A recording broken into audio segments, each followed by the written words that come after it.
బహుశా మరో 4 రోజుల్లోపే ఎన్నికల నోటిఫికేషన్ వచ్చేస్తా ఉంది. చంద్రబాబు జేబులో ఉన్న మరో జాతీయ పార్టీ, వీరంతా కూడా మన మీద, మన పేదల భవిష్యత్ మీద వీరంతా కూడా దాడి చేయడానికి రెడీగా ఉన్నారు. నా ప్రసంగంలో ముందుగా బాబు అండ్ కో వీళ్ళ పొత్తుల గురించి కాసేపు మాట్లాడతాను. వీరందరిది కూడా ఈ పార్టీలందరిలో కూడా వీరందరికీ సైన్యాధిపతులే తప్ప ఏ పార్టీలో కూడా సైన్యం ఎక్కడా లేదు. ఇందులో కొన్ని పార్టీలు గత ఎన్నికల్లో నోటాకొచ్చినన్ని ఓట్లు కూడా రాని పార్టీలు,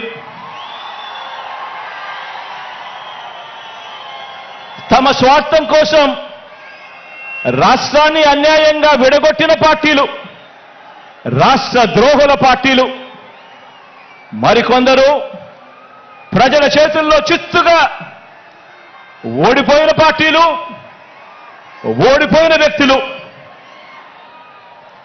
ఇటువంటి వారందరూ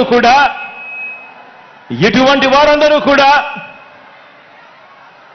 మనకు పోటీగా అటువైపున ఉన్నారు.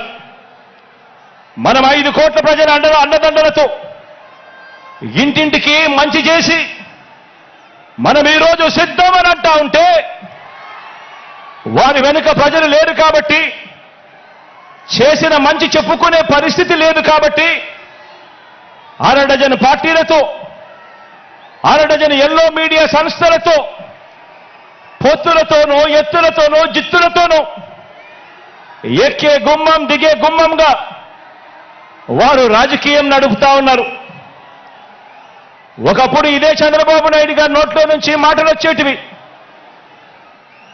జాతీయ రాజకీయాలను తానే ఏలానని, స్టీరింగ్ కమిటీ చక్రం తానే తిప్పానని, ప్రధానుల్ని, రాష్ట్రపతుల్ని తానే నిర్ణయించానని ఒకప్పుడు ఇదే చంద్రబాబు ఊదరగొట్టేవాడు. ఈ రోజున ఏపీలో మనందరి ప్రభుత్వం చేసిన ఇంటింటి అభివృద్ధి వల్ల,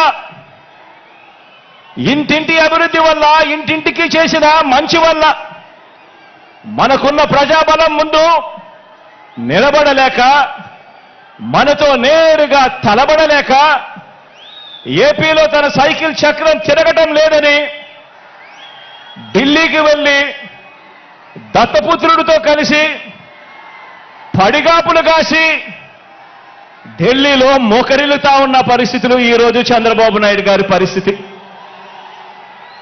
ఆలోచన చేయమని అడుగుతా ఉన్నా. కేవలం జగన్ ఒకడు ఇటువైపున, జగన్ వల్ల మంచి జరగకపోయిందంటే ప్రతి ఇంటికి, జగన్ గన తన మేనిఫెస్టోలో చెప్పిందంతా కూడా తాను చేయకపోయిందంటే, జగన్ అనే ఒక్కడు చంద్రబాబు నాయుడు గారి గుండెల్లో రైళ్లు పరిగెత్తించుకుంటూ పోయింటే,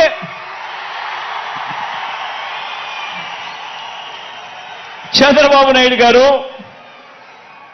ఇన్ని పొత్తుల కోసం ఎందుకు పాకులాడుతా ఉన్నాడు? ఇంతమందితో పొత్తుల కోసం ఎందుకు అగసాట్లు పడతా ఉన్నాడు? ఎందుకు ఢిల్లీ దాకా వెళ్ళి అక్కడ మోకరిల్లుతా ఉన్నాడు?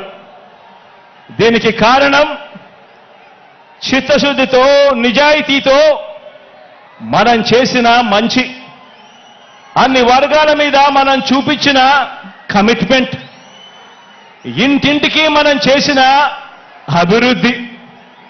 ఈ రోజున మన పార్టీ, మన ప్రభుత్వం నిండుగా విరగ కాసిన మామిడి చెట్టులా మనముంటే, చంద్రబాబు నాయుడు గారి పార్టీ అందరినీ కూడా మోసం చేసి, వెన్నుపోట్లు పొడిచి, గత పాపాలకు ఫలితం అనుభవిస్తూ తెగులు పట్టిన చెట్టులా చంద్రబాబు నాయుడు గారి పరిస్థితి ఉంది.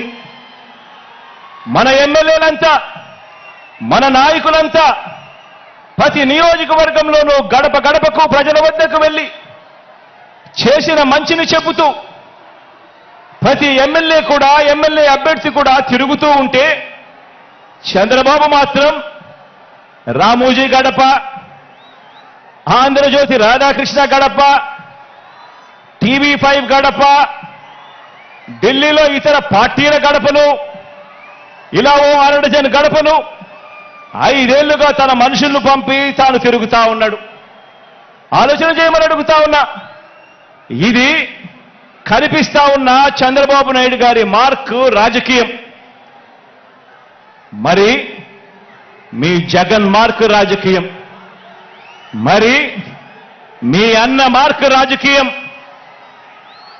మీ అన్న మార్క్ రాజకీయంలో, మీ జగన్ మార్క్ రాజకీయంలో విలువలున్నాయి. విశ్వసనీయత అన్న పదానికి అర్థం ఉంది, నిబద్ధత ఉంది, సిద్ధాంత బలం ఉంది, ఇంటింటికి మంచి చేశాము అన్న చరిత్ర ఉంది. అన్నింటికీ మించి ప్రజల మీద, అక్క చెల్లెమ్మల మీద నమ్మకం ఉంది. ఈరోజు మీ బిడ్డ పాలనతో ప్రతి ఇంట్లోనూ కూడా చిక్కటి చిరునవ్వులు కనిపించే పరిస్థితులు ఉన్నాయి.